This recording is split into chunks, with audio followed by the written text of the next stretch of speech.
Times of bleakness and distress in a nation can seem absolutely hopeless. During the Great Depression in America, a time of heightened stock market crash and the worst economic downturn lasting 10 years, it might have seemed as if nothing could lighten the scene, distract the people from their imminent debt and commerce cascades.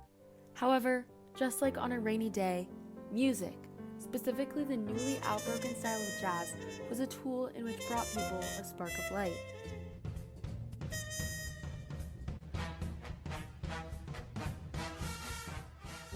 With this gloomy period of time for the U.S. came the increasing of racism. African Americans were commodiously discriminated against in every setting. They experienced intense segregation laws and altogether awful treatment. One important African American figure of this unequal time, who is now and who will forever be an icon in the jazz industry, was Ella Fitzgerald. Ella Fitzgerald.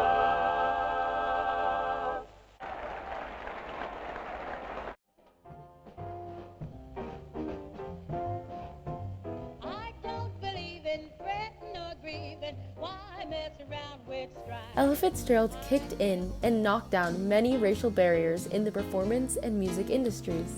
She triumphantly achieved remarkable titles and awards throughout her career, in which were not yet achieved by someone of her status. Fitzgerald was an inspiring character in America in many ways and for a number of reasons. To say the least, Ella Fitzgerald's childhood was filled with much less glory and fortune than her adult life provided her. She was born on April 25, 1917 in Newport News, Virginia.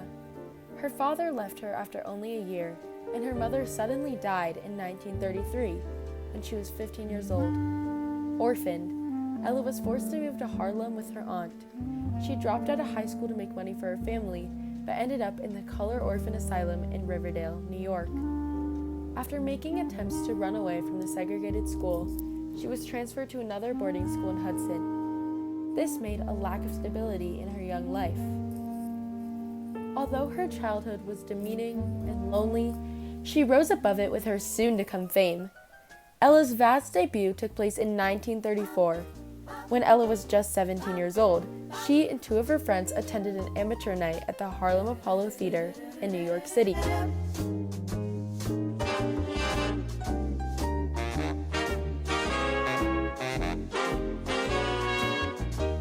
They put their names in the drawing for performing, but doubted their unlikely choosing. However, against the odds, Ella's name was chosen, and she was called onto the stage to perform. Contrary to her original plan to dance, she made a rash decision to sing "The Object of My Affection" by the Boswell sisters. She was shaky at first, but soon became confident. Now, if you really want to get Because of this one night of portraying her talent, she was discovered by a singer from the Chick Webb Orchestra, Charles Lennon. He then persuaded the band leader to let her sing with them. From there, her career took off. Thank you, ladies and gentlemen, and now we'd like to do our latest recording for you. One we hope you like. In case you should like it, it's available. After that fateful performance in Harlem, Ella Fitzgerald ascended to fame through record deals, live performances, and shows. She made her first record with Chick Webb in 1938 and took over the band after the lead singer's passing in 1939. She then began touring with the Dizzy Gillespie's bebop band and performed all around the country. She fearlessly sang in places that many other African Americans wouldn't go because of segregation. However, she overcame discrimination with the help of many allies. Her main ally in stardom was her manager, Norm Granz. Not only was he her sole manager and booked her important gigs to her career, but he also was an active civil rights activist. He fought for all of her shows to be free of segregation and for major venues even though they were white only.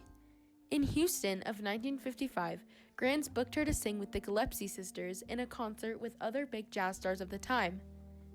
They were set to perform at a very conservative theater. In an attempt to demolish all segregation, Granz took down all of the labels off of the bathrooms indicating which people could use them. This caused controversy and ultimately for the police to roll up after the gig.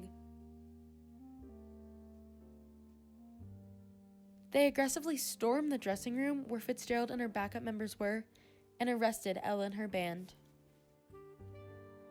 However, Ella remarkably ceased to give up due to her race and discrimination and continued to gain fans and recognition for her music. Another one of her important allies was the legendary Marilyn Monroe. Monroe was a big fan of Ella and helped her book many of her iconic performances. Thanks to Marilyn Monroe's popularity and publicity, Ella was able to become one of the first African Americans to perform at the Macombo nightclub in Los Angeles in 1957. Because of her fearlessness and resistance to racism, Ella Fitzgerald changed the way society looked at African American performers. She inspired so many other jazz singers, both women and men. Although I understand that I'm a fella, I have always tried my very best to sing like Ella.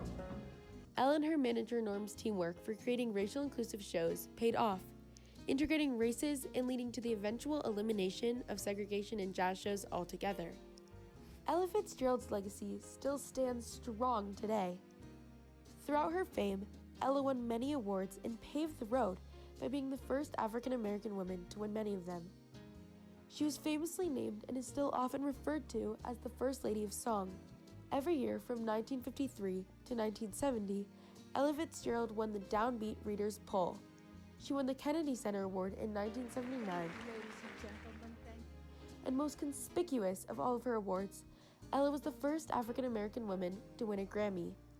She went on to win 11 more throughout her career, creating a huge dominance in the music industry. She was also named the pioneer of scat singing, singing without words.